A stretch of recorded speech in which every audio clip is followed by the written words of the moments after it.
मित्रों नमस्कार। आज ये विशेष वीडियो मैं फिर अब आपको बता रहा हूँ कि भारत अब विश्व विजय करने की स्थिति में पहुँच रहा है और धीमे धीमे एक एक कदम इसके आगे बढ़ रहे हैं। एक कदम फिर आगे बढ़ा, वो कदम रहा मोहन भागवत जी का और मोदी जी का मिलन।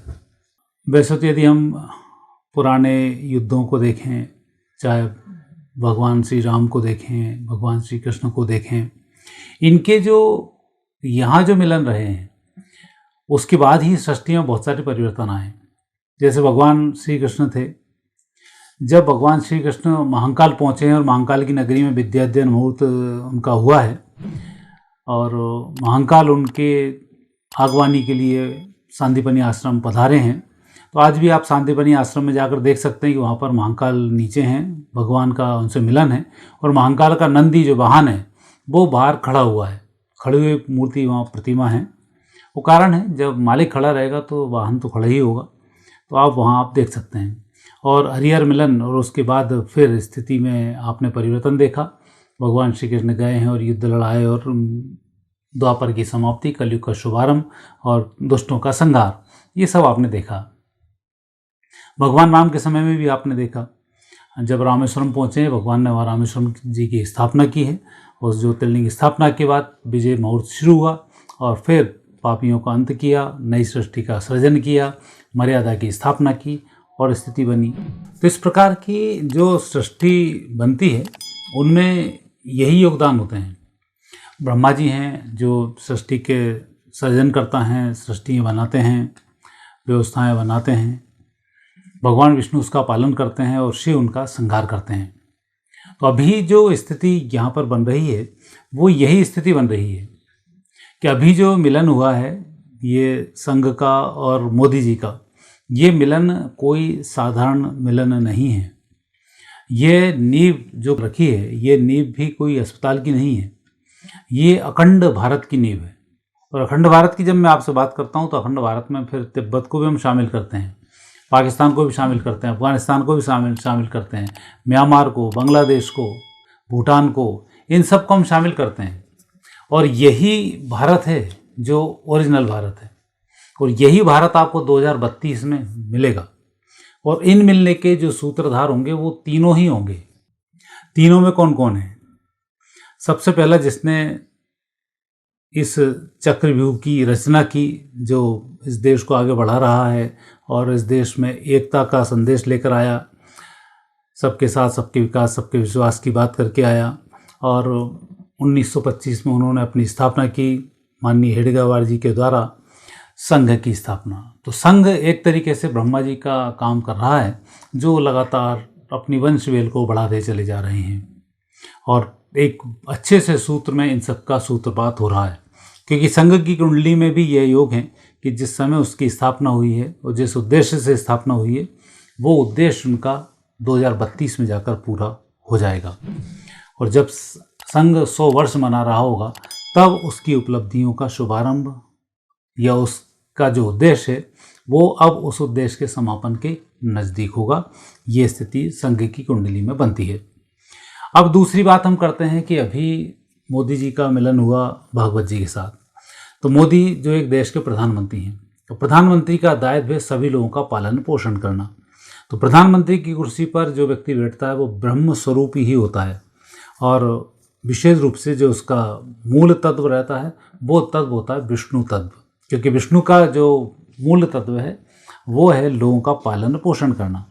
तो अब यहाँ पर दो लोगों का मिलन हुआ। पहला मोदी जी का संघ के साथ संघ बना, सबसे पहले उसने सारी व्यवस्थाओं को दिया और उस व्यवस्थाओं में अब दूसरा काम जो जुड़ा है वो मोदी जी का जुड़ा है, जो विष्णु स्वरूप को लेकर आता है। और अब एक स्वरूप बचा है शिव स्वरूप, और वो शिव स्वरूप में आएंगे योगी। और जिस दिन योगी मोदी और संघ मिल गए, समझ लेना उस दिन के बाद से सतयुग का शुभारंभ की व्यवस्थाएं और एक जबरदस्त युद्ध की तैयारियां, और उस तैयारियों के बाद सनातन संस्कृति की विजय पताका और उसके बाद इस देश का भाग्योदय। और इस देश के भाग्योदय की बात है, अखंड भारत का भाग्योदय। तो भारत आने वाले समय में 2032 में वही अखंड भारत होगा जो आपने कभी अशोक के समय में छोड़ा था, और उसके बाद लगातार बौद्ध धर्म धारण करने के बाद जो भारत का पतन हुआ वो होता ही चला गया, और अब वापस भारत अपनी पूर्ण विरासत को प्राप्त करेगा। क्योंकि इन ग्रह योगों में सबसे पहली स्थिति वहाँ जो वही बनती है, वो स्थिति ये बनती है कि जिस तारीख को इन दोनों का मिलन हुआ, मोदी जी का और भागवत जी का, ये तारीख भी यूं ही नहीं है। 30 तारीख 3 का अंक अपने आप में बहुत महत्वपूर्ण अंक होता है, और 12:20 पर इनका मिलन होना, तो ये अभिजीत मुहूर्त में इनका मिलन होना, तो ये भी कोई कमज़ोर संकेत नहीं है। और यही संकेत दे रहा है कि आने वाले समय में योगी, मोदी और मोहन भागवत जी का मिलन होगा, और इस सृष्टि का नए सिरे से संचालन होगा, और सारी व्यवस्थाएं इसके बाद फैलनी शुरू हो जाएंगी। यदि हम मिलन की कुंडली को देखते हैं, 30 मार्च 2025 12:20 अभिजीत मुहूर्त में, तो वहाँ पर स्थिति बहुत गजब बनती है।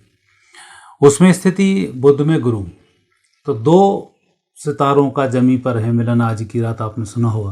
तो ऐसा ही ये 2 सितारे मिले हैं, और इन सितारों के मिलने के बाद परिस्थिति कुछ होगी, क्योंकि एक बुध है और एक गुरु है। बुध बुद्धिमानी का ग्रह है, और गुरु जो है उसके चैतन्य अंतरात्मा का ग्रह है, गूढ़ रहस्यों का ग्रह है। इन दोनों के युति के, इन दोनों के समय में इनका मिलन हुआ है, और ये मिलन भी 3 तारीख, 3 अपने आप में गुरु का अंक है, और तीसरा महीना भी अपने आप में एक गुरु का अंक है। तो ये 2 स्थिति, और मिथुन लग्न में भी तृतीय लग्न है, तो ये भी एक महत्वपूर्ण लग्न, और मिथुन लग्न का स्वामी है वो है बुध। तो यहाँ पर जो मिलन हुआ ये आसान नहीं है। और दूसरा, षडग्रही योग में मिलन हुआ है। षडग्रही योग में पूरी दुनिया में कहीं कोई ऐसी स्थिति नहीं बनी है जिसमें कि मिलन होकर कुछ नया प्लान हुआ हो क्रिएशन वाला। मिल जरूर है सब, कोई आतंक फैलाने के लिए, कोई देश को लड़ाने के लिए, कोई बम बनाने के लिए, लेकिन ऐसा मिलना नहीं हुआ। और ये यूं ही मिलन नहीं होता है, मतलब आप यूं नहीं समझना कि कोई कुछ कर रहा होगा। प्रकृति ही अपने हिसाब से व्यवस्थाएं कराती है, प्रकृति ही समय डिसाइड कराती है, प्रकृति ही लोगों को मिलवाती है। कोई भगवान जब पृथ्वी पर थे तो लोगों ने पहचाने नहीं थे कि ये भगवान कृष्ण है।